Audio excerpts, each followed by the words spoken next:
তো নমস্কার বন্ধুরা, আজ অনেক দিন পর আবার ভিডিও নিয়ে এলাম। দেখতে পাচ্ছ এটি একটি ডাইরেক্ট মেশিন। JBL র্যাক বাজানো যাবে, শুধু বেস টিউবওয়েল আছে, অন্য কিছুই নেই। প্রেসারের জন্য কিছু করা নেই এটাই। তো এটি এবার টেস্টিং করছি। তো এটি র্যাক লাইন,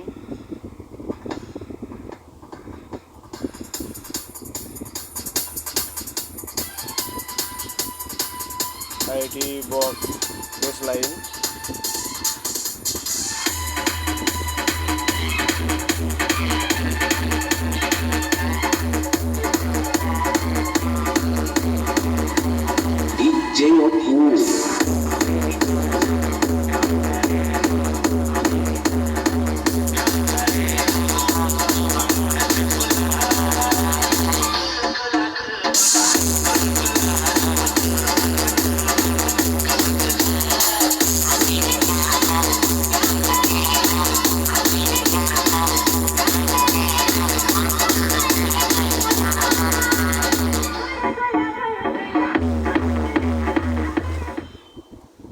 তো ফুল টেস্টিং ভিডিও অবশ্যই চ্যানেলে আসবে, সকলে দেখতে থাকো।